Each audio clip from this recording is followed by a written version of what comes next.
Now, let's dive into today's story. Chapter 1. The Dinner That Changed Everything. Travis Coleman set down his wrench and glanced at his watch. 6:47 p.m. Monica would have dinner ready by now, and 9-year-old Emma would be bouncing in her chair, eager to tell him about her day at school. At 38, Travis had built Coleman Construction from nothing into one of the most respected firms in Phoenix. His calloused hands and weather-beaten face told the story of a man who'd earned every dollar through sweat and determination. The Coleman household sat in an upscale neighborhood that Travis's hard work had afforded them. As he pulled into the driveway of their 2-story home, he noticed Derek Walsh's silver BMW parked across the street. Derek worked at Phoenix General Hospital as an administrator, and lately, he'd been showing up in their neighborhood more frequently. Monica claimed he lived nearby, but something about the man's slick demeanor always rubbed Travis the wrong way. "Daddy!" Emma's voice rang out as Travis entered through the garage. She ran toward him but stopped abruptly, wincing and pressing her small hand against her stomach. "Hey there, princess. You okay?" Travis knelt down, studying his daughter's pale complexion. Over the past few weeks, Emma had been complaining of stomach issues more frequently. Monica appeared from the kitchen, her nurse's uniform still crisp despite a full day at the hospital. At 35, she maintained the same striking appearance that had caught Travis's attention 12 years ago at a veterans support group. Her auburn hair was pulled back in a professional bun, and her green eyes held an expression Travis couldn't quite read. "She's been having those stomach pains again," Monica said, wiping her hands on a dish towel. "I think it might be stress from school. You know how sensitive she is." Travis lifted Emma into his arms, feeling how light she seemed. "Have you been eating your lunches, Em? Sometimes they make my tummy hurt worse," Emma whispered against his shoulder. The family gathered around the dining room table, Travis's pride and joy, crafted from oak he'd personally selected and finished. Monica had prepared Emma's favorite, grilled cheese and tomato soup. But as they sat down, Emma stared at her plate with apprehension. "Come on, sweetheart. You need to eat," Monica encouraged, but there was an edge to her voice that Travis noticed. Emma picked up half of her sandwich, took a small bite, then set it down. She shifted uncomfortably in her chair, and Travis saw her small body tense. "Daddy," Emma whispered, her voice barely audible. "If I sit down, my belly will hurt." The fear in his daughter's eyes sent an immediate chill down Travis's spine. This wasn't the typical complaint of a picky eater. Emma's face had drained of color, and she was gripping the edge of the table. When Emma fearfully refused to sit at the family dinner table, Monica's patience snapped. "She's just being difficult," Monica said sharply, her fork clinking against her plate. "Emma, sit down and eat your dinner. You're being dramatic." But Travis saw something else, something that made his combat-trained instincts kick in. Emma wasn't being dramatic. She was terrified. The way she looked at her food, the way she glanced nervously between him and Monica, the genuine fear in her small voice. "No," Travis said firmly, standing up and scooping Emma into his arms. "We're going to the hospital. Right now." Monica's face flushed. "Travis, you're overreacting. She just has a sensitive stomach. I'm a nurse. I think I'd know if something was seriously wrong." "And I'm her father," Travis replied, his voice carrying the authority that had commanded respect from his construction crews and fellow Marines. "I know when my daughter is in real pain." As he carried Emma toward the door, he caught a glimpse of Monica through the window, standing in the kitchen with her phone pressed to her ear. Something about her posture, urgent, secretive, triggered an alarm in Travis's mind that he couldn't shake. Chapter 2. The Hospital Revelation. Phoenix General Hospital's emergency room buzzed with typical evening activity. Travis held Emma close as they waited, her small body trembling against his chest. Every instinct he'd developed during his 8 years in the Marines was screaming that something was wrong, not just with Emma's health, but with the entire situation. Dr. Sarah Hendricks, a woman in her 50s with kind eyes and graying hair, examined Emma thoroughly. Travis watched every movement, every expression, cataloging details the way he'd been trained to assess potential threats. "I'd like to run some blood tests," Dr. Hendricks said after her initial examination. "Her symptoms are concerning, and I want to rule out several possibilities." Monica had arrived 20 minutes after Travis and Emma, claiming she'd needed to lock up the house. She now stood beside the examination table, her professional demeanor intact, but Travis noticed how she avoided making direct eye contact with Dr. Hendricks. What kind of possibilities? Travis asked. Well, the combination of abdominal pain, nausea, and recent weight loss could indicate several conditions. I want to check for infections, inflammatory disorders, and Dr. Hendricks paused, glancing at Monica. I'd also like to run a toxicology screen. A toxicology screen? Monica's voice rose slightly. Doctor, that seems excessive for a simple stomach bug. Travis felt Emma's grip tighten on his shirt. Run every test you think is necessary, he said, his eyes locked on Monica's face. He saw something flicker there. Fear, anger, or guilt. He couldn't tell which. 2 hours later, Dr. Hendricks returned with results that made Travis's blood run cold. I need to speak with you privately, she told Travis, gesturing toward a small consultation room. Monica moved to follow, but Dr. Hendricks held up a hand. Just Mr. Coleman for now. In the consultation room, Dr. Hendricks closed the door and fixed Travis with a serious stare. Mr. Coleman, Emma's blood work shows elevated levels of several medications that she shouldn't have access to. Specifically, we found traces of diphenhydramine, lorazepam, and small amounts of digoxin. Travis felt his world tilt. What does that mean? Those are prescription medications. Diphenhydramine in large doses causes nausea and abdominal pain. Lorazepam is an anxiety medication that can cause confusion and weakness. Digoxin is a heart medication that's particularly dangerous for children. Dr. Hendricks leaned forward. Mr. Coleman, these substances don't accidentally end up in a child's system. The room seemed to shrink around Travis. His mind raced through possibilities, but one terrible truth kept surfacing. You're saying someone has been giving these to my daughter? I'm saying we need to involve Child Protective Services and the police. This appears to be deliberate poisoning. Travis's hands clenched into fists. 18 months of deployment in Afghanistan had shown him what humans were capable of, but nothing had prepared him for the possibility that someone would hurt Emma, his innocent little girl who still believed in fairy tales and left cookies for Santa. Doctor, I need to ask you something, and I need you to be completely honest with me, Travis said, his voice deadly calm. How long would someone need to be giving her these medications to cause her current symptoms? Based on the levels we're seeing and her described symptoms, I'd estimate several weeks, possibly longer. This has been systematic. Travis closed his eyes, remembering Emma's gradual decline over the past month. The lost appetite, the increasing complaints about stomach pain, the way she'd become more clingy and fearful. Someone had been slowly poisoning his daughter, and he'd been too busy with work to see it. Where's your wife now? Dr. Hendricks asked gently. In the waiting room with Emma. Travis stood up, his military training taking over. Doctor, I need you to do something for me. I need you to keep Emma here overnight for observation, and I need you to make sure Monica doesn't have unsupervised access to her. Dr. Hendricks nodded. I can arrange that. Mr. Coleman, I have to ask, do you have any reason to suspect who might be doing this? Travis thought about Monica's strange behavior, her insistence that Emma was just being difficult, her phone call after they'd left for the hospital. He thought about Derek Walsh's BMW parked across from their house more frequently over the past few months. I'm going to find out, he said, and Dr. Hendricks heard something in his voice that made her glad she wasn't the target of his investigation. Chapter 3. The Discovery. Travis sat in his truck outside Phoenix General Hospital at 2:17 a.m., watching Monica's car through the windshield.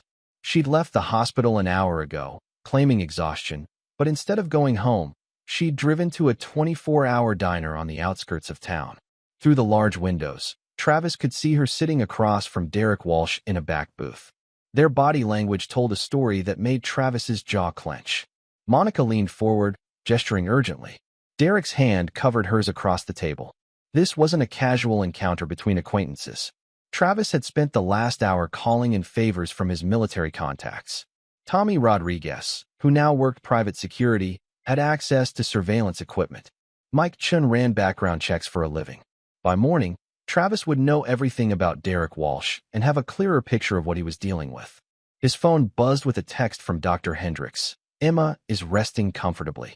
Blood work will be repeated in the morning. CPS and police have been notified as required by law. The police. Travis had served his country with honor, respected the law, built his business through honest work. But as he watched his wife conspire with another man in that diner, the same wife who had been systematically poisoning their daughter, Travis felt something dark and primal awakening inside him. At 3:45 a.m., Monica and Derek exited the diner separately.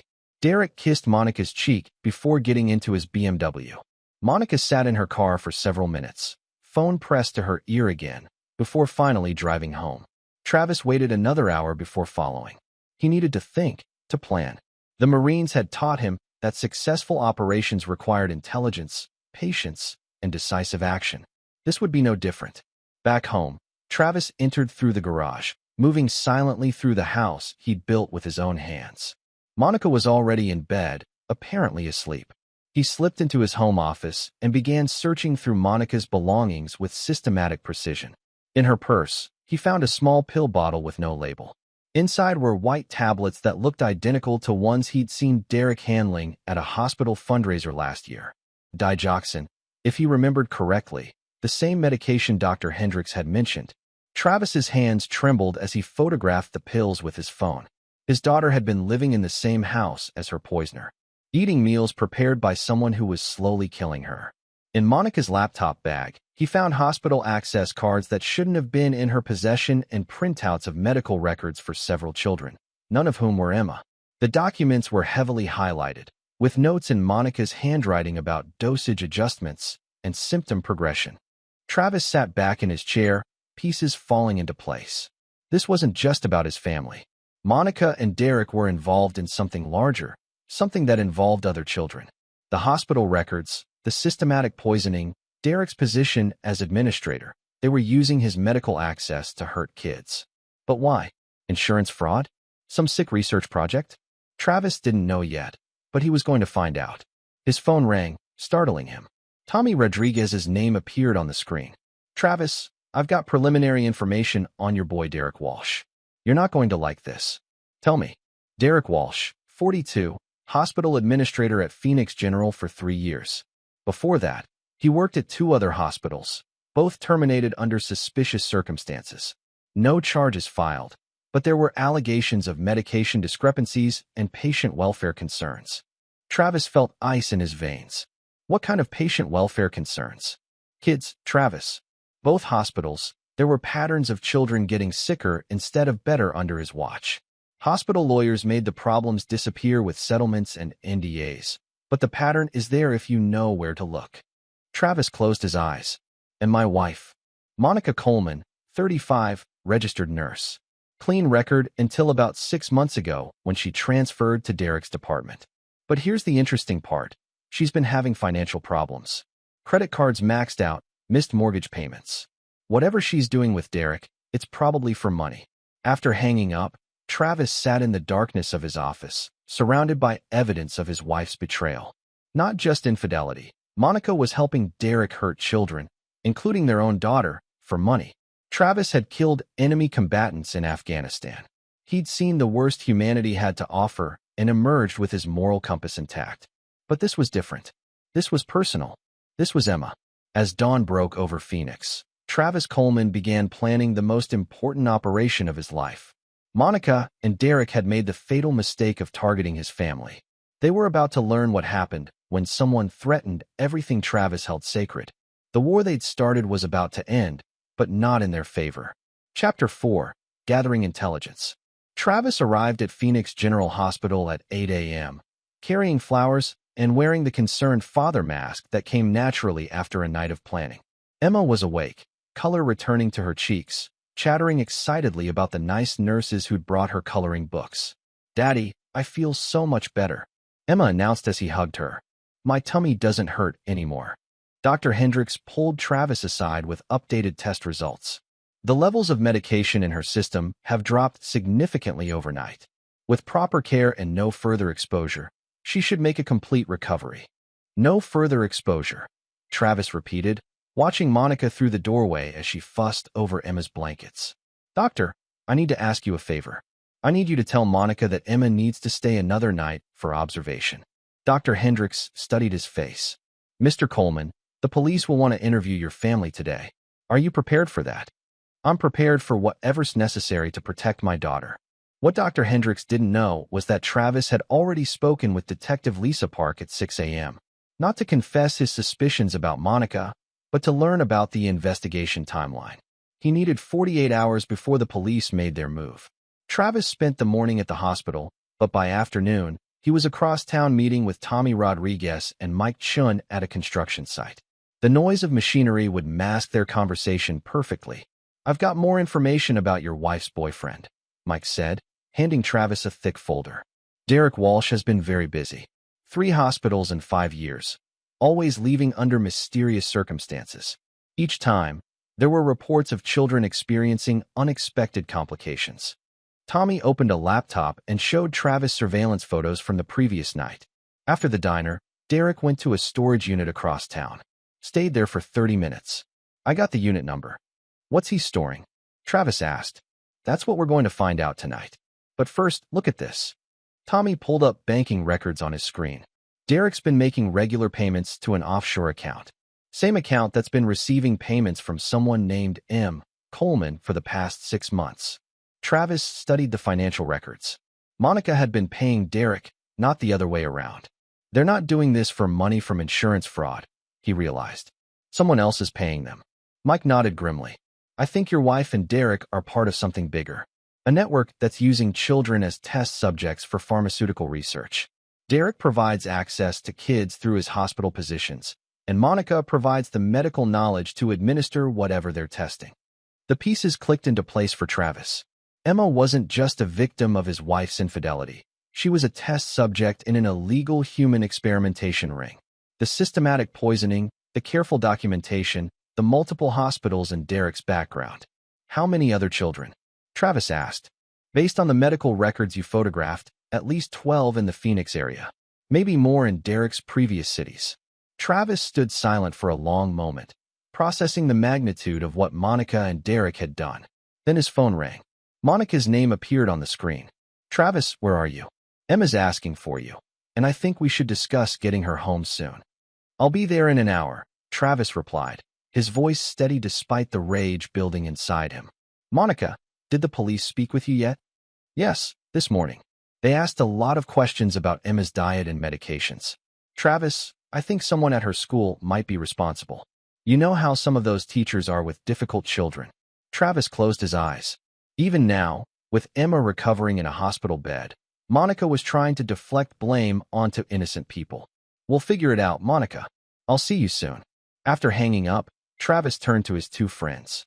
"Tommy, I need you to get into that storage unit tonight. Mike, I need complete backgrounds on everyone connected to Derek's network. And I need something else." "Name it," Tommy said. "I need to know how to make Derek and Monica disappear without anyone ever finding them." Mike and Tommy exchanged glances. They'd served with Travis in Afghanistan and knew he wasn't a man who made idle threats. "Travis," Mike said carefully, "if you're planning what I think you're planning, there's no coming back from it." Travis thought about Emma's terrified whisper at the dinner table, about the fear in her eyes, about the systematic poisoning she'd endured for weeks while he'd been oblivious. "They crossed a line when they touched my daughter," Travis said. "They crossed another line when they involved other children. I'm not looking for a way back." That evening, while Monica sat beside Emma's hospital bed reading fairy tales, Travis was learning everything he needed to know about making 2 people vanish from the earth without leaving a trace. The planning phase was almost complete. Soon, it would be time for action. Chapter 5: The Network Unveiled. The storage unit contained horrors that would haunt Travis for the rest of his life. Medical equipment, vials of experimental drugs, and most damning of all, detailed files on 47 children across 4 states. Tommy's surveillance photos showed the scope of Derek and Monica's operation, a systematic network of child experimentation spanning 3 years. Travis sat in his truck at 3 a.m., studying the files by flashlight. Each child's folder contained photos, medical records, and meticulous documentation of drug trials. Emma's file was marked Subject 23A and contained notes in Monica's handwriting about optimal dosage responses and behavioral modifications. His daughter hadn't just been poisoned, she'd been treated like a laboratory rat. One file made Travis's blood freeze. A 7-year-old boy named Tyler Morrison who died 6 months ago in Derek's previous hospital. The death certificate listed sudden cardiac failure, but Derek's notes revealed the boy had been given experimental heart medications that caused fatal arrhythmia. Monica had helped murder children. Travis's phone buzzed with a text from Mike Chun, found the money trail. Shell company called Meridian Research Solutions. CEO is a man named Victor Hartley, former pharmaceutical executive who lost his license for illegal human trials. He's paying Derek and your wife $50,000 per month for access to test subjects. $50,000. That's what Emma's life was worth to Monica. A monthly payment from a disgraced pharmaceutical executive who saw children as disposable test subjects. Travis photographed every document in the storage unit, then carefully replaced everything exactly as he'd found it. Derek and Monica couldn't know their operation had been compromised. Not yet. At 6 a.m., Travis was back at the hospital. Emma was scheduled for discharge that afternoon, and Monica was discussing safety measures for home with the medical staff. Travis watched his wife perform the concerned mother act with Academy Award-worthy skill. Dr. Hendricks wants to see you, Monica told him. Something about follow-up care. In the consultation room, Dr. Hendricks handed Travis a sealed envelope. These are copies of Emma's complete medical records from the past 6 months. I noticed some irregularities that the police will want to investigate. Travis opened the envelope and found detailed documentation of Emma's mysterious symptoms. Symptoms that had been developing for exactly the time period Monica had been receiving payments from Meridian Research. Doctor, hypothetically speaking, if someone wanted to continue administering these medications to a child without detection, how would they do it? Dr. Hendricks looked uncomfortable. Mr. Coleman, I can't provide information that might be used to harm a child. Not to harm, Travis clarified. To prevent harm. I need to understand their methods to protect Emma. After a moment, Dr. Hendricks nodded. The medications we found could be mixed into food or drinks. They're tasteless in small doses. Someone with medical training could gradually increase dosages while monitoring the child's tolerance levels. Travis thought about the lunches Monica had packed for Emma, the special smoothies she'd made, the vitamins she'd insisted Emma take every morning. How long would it take to develop the symptoms Emma experienced? With systematic administration over several weeks, the symptoms would appear gradually. The perpetrator would appear to be a concerned caregiver seeking medical help, which would actually provide them with cover to continue the abuse. Travis left the hospital that afternoon with Emma and Monica, playing the role of relieved father. But that evening, while Monica was grocery shopping, Travis made a phone call that would change everything. Detective Park? This is Travis Coleman.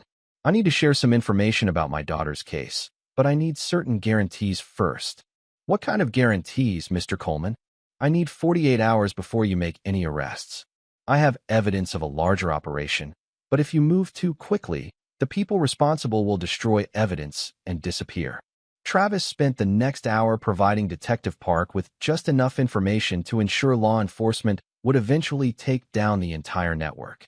But he withheld the storage unit location and didn't mention his own plans for Monica and Derek. After hanging up, Travis opened his laptop and began researching Victor Hartley. The man lived in a compound outside Scottsdale, surrounded by security systems and private guards. He'd been investigating children's deaths for 3 years and profiting from their suffering. Travis's military training had taught him to neutralize threats systematically, starting with the most dangerous targets. Hartley was the head of the snake. Derek was the facilitator, and Monica was the weapon they'd aimed at innocent children. All three would pay for what they'd done to Emma and the other children. But they wouldn't die quickly. Travis planned to make them understand exactly what they'd put those children through, starting with the fear and helplessness Emma had experienced. As Travis tucked Emma into bed that night, she looked up at him with the trusting eyes of a child who believed her father could protect her from anything. Daddy, will my tummy hurt again? No, princess, Travis promised, kissing her forehead. No one will ever hurt you again. It was a promise he intended to keep, no matter what laws he had to break or boundaries he had to cross. The war was about to begin. Chapter 6. The Trap. Travis spent the next morning creating the perfect trap. His construction company had recently acquired a remote property 30 miles outside Phoenix, 200 acres of desert land intended for a future development project. More importantly, it was completely isolated and contained several abandoned buildings from a failed mining operation. The property would serve as his battlefield. At noon, Travis received a call that made his blood boil. Dr. Hendricks informed him that another child, 6-year-old Rebecca Torres, had been admitted to Phoenix General with symptoms identical to Emma's. The little girl was in Derek's wing of the hospital. "Mr. Coleman, I think you should know that your wife volunteered to assist with Rebecca's care," Dr. Hendricks said carefully. "Given the circumstances with Emma, I found that concerning." Travis closed his eyes. Monica and Derek weren't stopping. Even after Emma's hospitalization had drawn attention, they were continuing to use children as test subjects. "Doctor, is Rebecca in immediate danger?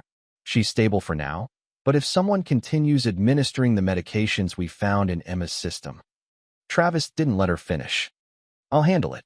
That afternoon, Travis called Monica from his office. "Hey, honey, I need to discuss something important with you. Can you meet me at the new property site after work? There's a situation with the development permits that affects our finances." Monica's voice carried a note of concern. "What kind of situation?" "The kind that could cost us the house if we don't handle it carefully. I need your signature on some documents, and we need to discuss our options privately." Monica agreed to meet him at 7 p.m. Travis then called Derek directly, using information from the hospital directory. "Derek Walsh. This is Travis Coleman, Monica's husband. I think we need to talk." There was a long pause. "About what, Mr. Coleman?" "About Emma. About what you and Monica have been doing, and about how we're going to handle this situation moving forward." Travis heard Derek's breathing change. "I don't know what you're implying." "Cut the bullshit, Derek. I know about the storage unit. I know about Meridian Research. I know about the other children." Travis let that sink in. "Monica doesn't know I know. She thinks I want to discuss financial problems at my construction site tonight. You should probably be there too, in case she needs support." Derek's voice was tight.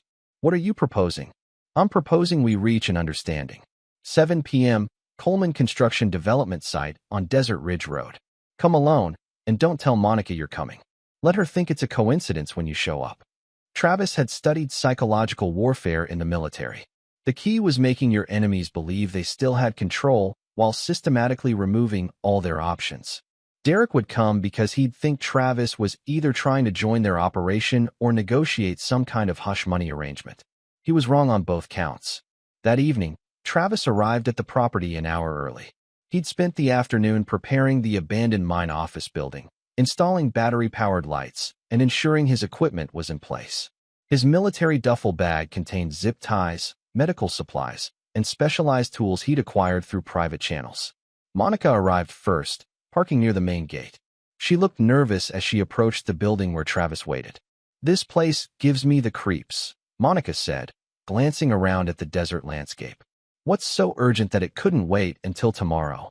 "It's about Emma," Travis said simply. "About what you've been doing to her." Monica's face went pale. "Travis, what are you talking about?" "I'm talking about the systematic poisoning, the experimental drugs, the money you've been receiving from Victor Hartley." For a moment, Monica looked genuinely shocked. Then her expression shifted to something Travis had never seen before: cold calculation. "You don't understand the situation," Monica said carefully. "This is bigger than Emma. The research we're doing could help thousands of children in the future." Travis felt something dark and final settle in his chest. She wasn't denying it. She was trying to justify it. "You poisoned our daughter for research money. We didn't hurt her permanently. We were careful with the dosages. Emma was never in real danger." Travis heard a car approaching outside. Derek's BMW appeared through the windows. "You called Derek," Travis observed. Monica's confidence seemed to return as Derek entered the building. "Travis, I think there's been a misunderstanding," Derek said smoothly. "Whatever Monica told you." "She told me that you've been using children as test subjects for illegal pharmaceutical trials," Travis interrupted. "She told me that Emma was never in real danger, which is interesting since Tyler Morrison died from your experiments 6 months ago." Derek's composure cracked. "How do you know about Tyler?" "I know about all of them. 47 children across 4 states. I know about the storage unit, the medical equipment, the detailed files documenting every drug trial." Travis looked between Monica and Derek. "What I don't know is which one of you is going to tell me where Victor Hartley is." Monica and Derek exchanged glances.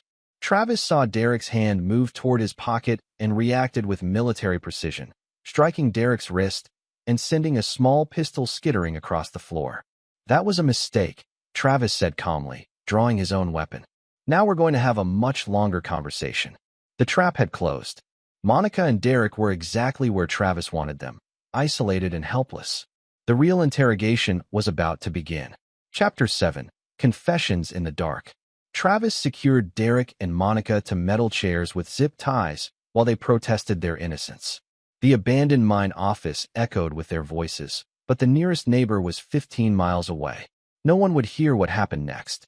Let's start with Tyler Morrison, Travis said, settling into a chair across from them. 7 years old. Died of cardiac arrest after you gave him experimental heart medication. Tell me about that, Derek. Derek's face was defiant. You don't know what you're talking about. Tyler had a pre-existing condition. Travis backhanded Derek across the mouth, drawing blood. Monica screamed. Wrong answer. Tyler's medical records show a healthy child until he entered your care. Try again.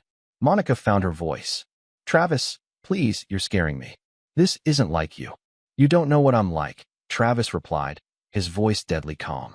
You thought you knew me, but you never met the man who spent 8 years hunting terrorists in Afghanistan. You never met the man who interrogated enemy combatants for information. He leaned forward. That man is very, very good at getting people to tell him what he wants to know. Travis had set up a laptop showing medical files from the storage unit. 47 children, Monica. 47 families who trusted doctors and nurses to help their kids. How many died? None. Derek protested. Tyler was an accident. The medication caused an unexpected reaction. Travis showed them a file on the laptop. Katie Williams, age 8, died of liver failure last year in Dallas. Michael Foster, age 9, brain hemorrhage in Denver 6 months ago. Both in hospitals where you worked, Derek. Both children who'd been experiencing mysterious symptoms before their deaths. Monica was crying now. We didn't mean for anyone to die. The research was supposed to help children with serious illnesses. We were trying to develop better treatments. You were getting paid $50,000 a month to torture children, Travis corrected. Victor Hartley isn't developing treatments. He's developing biological weapons that target children specifically. Derek's face went white. That's not true. Victor told us the research was for pediatric medications. Travis laughed bitterly. You really are that stupid, aren't you? Did you think a disgraced pharmaceutical executive who lost his license for illegal human trials suddenly became a philanthropist? He showed them another file. Hartley has contracts with 3 foreign governments. He's developing age-specific biological agents that could target children in enemy populations.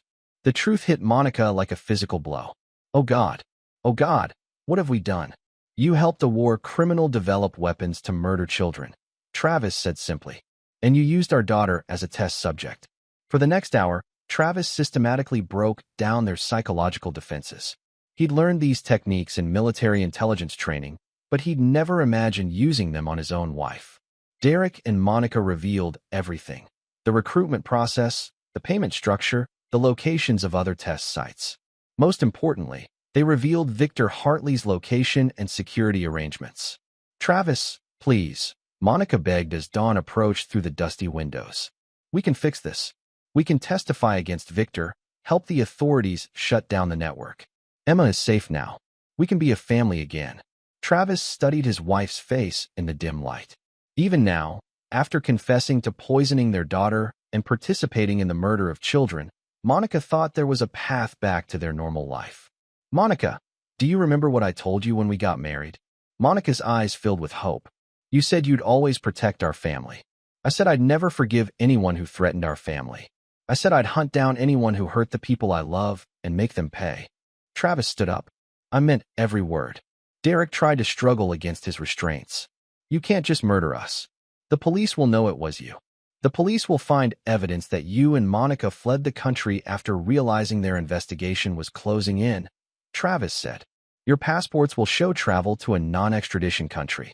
Your bank accounts will show wire transfers to offshore holdings. Everyone will assume you escaped justice. Travis had spent the morning arranging the perfect cover story. Derek and Monica would simply vanish, leaving behind evidence of their guilt and apparent escape plans. As for Victor Hartley, Travis continued, he's going to have a very unfortunate accident. Gas leak explosion at his compound. Very tragic. The kind of thing that happens when you surround yourself with volatile chemicals and ignore safety protocols. Monica realized with growing horror that Travis had planned everything. "You're going to kill all of us." "I'm going to eliminate 3 people who torture children for money," Travis corrected. "The world will be safer without you." As the sun rose over the Arizona desert, Travis began the final phase of his operation. Derek and Monica had served their purpose by providing intelligence about Hartley's operation. Now it was time to ensure they could never hurt another child. The war was almost over. Justice was about to be served. Chapter 8. The Final Hunt. Victor Hartley's compound sat on 50 acres of Scottsdale Desert, surrounded by 12-foot walls and monitored by a sophisticated security system. But Travis had advantages that Hartley couldn't have anticipated. Detailed intelligence from Derek and Monica about the compound's layout, guard rotations, and Hartley's daily routine. More importantly, Travis had learned from Derek that Hartley kept his most sensitive research data in a personal laboratory within the compound. Research that would expose the entire network if it fell into the wrong hands. Travis parked his truck 2 miles from the compound at 4 a.m. on Tuesday morning. Derek and Monica were secured in the abandoned mine office, very much alive, but no longer capable of warning anyone. Travis needed them alive until after he dealt with Hartley. Their deaths would be timed to support his cover story about their apparent escape from justice. The compound's security was designed to keep out corporate espionage teams and government investigators, not military-trained infiltrators. Travis had studied the layout for 3 days, identifying weaknesses in the perimeter sensors and guard coverage patterns. At 4:17 a.m., Travis cut through the outer fence using insulated wire cutters, moving in the brief window between guard patrols. The compound's dogs were kept in a separate area during night hours. Derek had provided that crucial detail during his interrogation. Hartley's personal laboratory was located in the basement of the main house, accessible through a service entrance that connected to the compound's utility tunnels. Travis had memorized the building's blueprints, filed with the county during construction. Moving through the darkness with practiced stealth, Travis reached the service entrance without triggering any alarms. Derek had provided the access codes, changed monthly but currently valid for another week. The laboratory was everything Travis had expected from a man who conducted illegal experiments on children: sterile, well-equipped, and filled with evidence of monstrous research. Computers hummed quietly, displaying data from ongoing trials. File cabinets contained records of hundreds of test subjects across multiple states. But the most damning evidence was in Hartley's personal files: contracts with 3 foreign governments for age-specific biological agents, and detailed plans for field testing in refugee camps and war zones. Travis photographed everything, uploading files to secure servers his military contacts had provided. This evidence would reach the FBI, CIA, and international authorities simultaneously, ensuring the entire network would be exposed even if something happened to Travis. At 5:23 a.m., Victor Hartley entered his laboratory as scheduled, expecting to review overnight test results before his morning meetings. Instead, he found Travis waiting in the darkness. "Victor Hartley," Travis said, his voice carrying the authority of judge and executioner. "You've been developing biological weapons that target children." Hartley was a thin man in his 60s, with the soft appearance of someone who'd spent his life behind desks while others did the dangerous work. He recovered from his initial shock quickly. "You're Monica's husband," Hartley said, recognizing Travis from surveillance photos. "This is a mistake. Whatever Derek told you." "Derek told me everything. The foreign contracts, the weapons development, the planned field tests." Travis showed Hartley the photograph documents. 47 children dead so far, with plans to kill thousands more. Hartley's composure cracked. "You don't understand the applications. These agents could end conflicts by targeting only military-age populations. They could save lives by making conventional warfare obsolete." Travis hit Hartley in the solar plexus, dropping him to his knees. "You're developing weapons to murder children. There's no justification for that." Over the next hour, Travis extracted every detail about Hartley's network: other researchers, government contacts, funding sources, and planned deployment locations. Hartley broke completely, revealing information that would allow authorities to roll up the entire operation. But Travis wasn't finished. "Here's what's going to happen, Victor. You're going to transfer all your research data to my servers. You're going to provide access codes for every facility in your network. And then you're going to write a detailed confession explaining everything you've done. Hartley complied, his fingers shaking as he typed. The confession included names, dates, locations, and financial records that would expose everyone involved in the children's murder network. At 7:45 a.m., Travis completed his final preparations. The laboratory's gas lines had been modified to create a slow leak that would build to explosive levels over the next 6 hours. Security cameras had been disabled with a virus that would erase the previous 48 hours of footage. When Travis left the compound, Victor Hartley was secured in his laboratory chair, alive but helpless, with the gas leak beginning to fill the room. Hartley would have approximately 4 hours to contemplate his crimes before the explosion ended his life. Travis drove back to the abandoned mine office, where Derek and Monica waited for the final phase of his operation. The cover story he'd created would suggest that all three conspirators had fled the country together after realizing their operation was exposed. Their actual fate would be very different. As Travis reached the mine office, he received a text message from Detective Park. "Mr. Coleman, we're ready to move on the arrests. Where can we find Derek Walsh and your wife?" Travis typed his response. "Detective, I believe they've fled the country. Check their bank accounts and passport records. You might want to start looking internationally." The last phase of the war was about to begin. Chapter 9, Justice Served. At 11:47 a.m., Victor Hartley's compound exploded in a fireball that could be seen for 20 miles. Emergency responders found evidence of a gas leak and chemical storage violations that made the explosion appear tragically inevitable. Local news reported the death of a controversial pharmaceutical researcher whose compound had been under investigation for safety violations. Travis watched the news coverage from his truck, parked outside Phoenix General Hospital where Emma was visiting Dr. Hendricks for her follow-up appointment. His daughter was healthy, happy, and completely unaware that her father had just eliminated the 3 people responsible for her suffering. Detective Park called at 12:15 p.m. "Mr. Coleman, we've got some developments in your daughter's case. Derek Walsh and your wife appear to have fled the country. Their bank accounts show large wire transfers to offshore accounts, and passport records show they left for Brazil yesterday." "Brazil doesn't have an extradition treaty with the United States," Travis replied, playing his role perfectly. "Are you saying they got away?" "For now, but we've also discovered evidence of a larger network. A man named Victor Hartley, who died in an explosion this morning, appears to have been running an operation that involved multiple hospitals and dozens of children. We're going to need your help identifying other potential victims." Travis spent the afternoon providing Detective Park with carefully selected information, enough to ensure the investigation would uncover the full scope of the network, but not enough to implicate him in the disappearances. The evidence he'd uploaded from Hartley's laboratory would guide authorities to every remaining member of the organization. That evening, Travis tucked Emma into bed in their home. Their real home, not the safe house where they'd been staying since the hospital incident. Emma's nightmares had stopped, her appetite had returned, and she was asking to go back to school. "Daddy, where's Mommy?"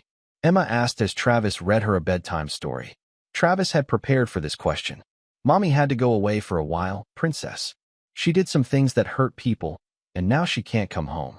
Emma's 9-year-old mind struggled with the concept. "Will she come back?"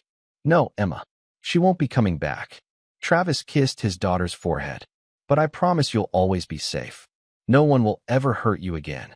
Emma accepted this with the resilience of children. She'd already begun forming new attachments with her teachers, Dr. Hendricks, and the babysitter Travis had hired, a former military medic named Sarah who understood the importance of vigilance. 3 days later, Travis received confirmation that authorities had arrested 17 people connected to Hartley's network across 4 states. The evidence from Hartley's laboratory had led to raids on storage facilities, hospital departments, and private clinics where children had been used as test subjects. The investigation revealed the true scope of the horror. 127 children had been subjected to experimental drugs over 3 years, with 12 confirmed deaths. Parents who'd thought their children were receiving legitimate medical care learned they'd been victims of systematic abuse. Travis felt no guilt about Derek, Monica, and Hartley's deaths. They'd chosen to torture children for money, and they'd paid the price for that choice. The world was safer without them. 2 weeks after Emma's return to school, Travis received an unexpected visitor. Detective Park arrived at his construction office with a federal agent named Jennifer Kane. "Mr. Coleman, we need to ask you about some inconsistencies in the timeline," Detective Park said.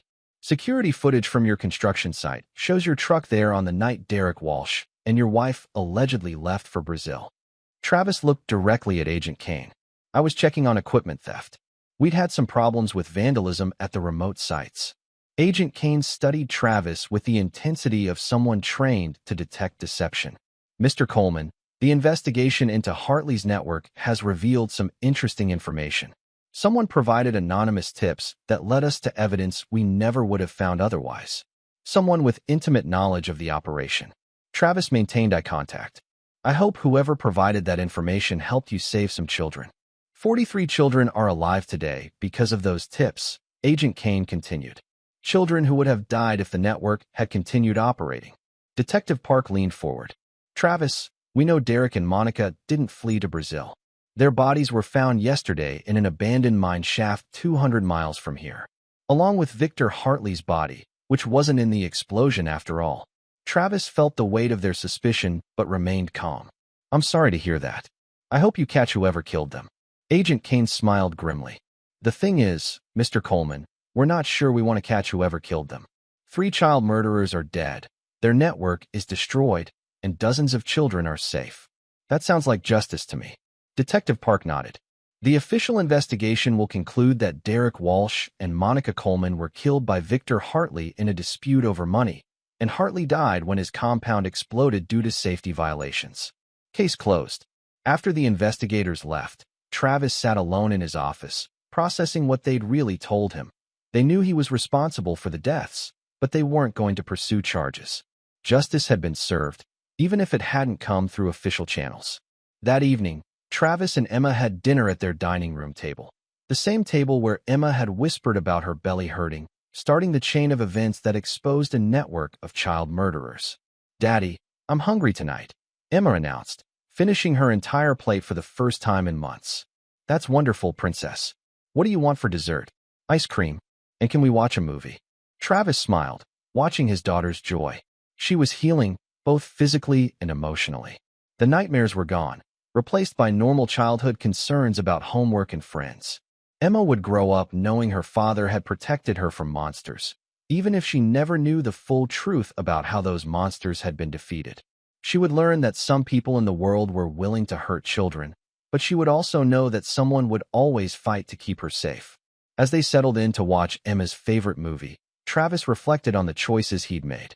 He'd broken laws, taken lives, and destroyed evidence. But 43 children were alive because of his actions, and hundreds more would never be victims of Hartley's network.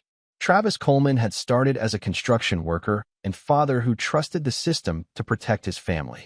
He'd ended as something else entirely, a man who understood that sometimes justice required going outside the law.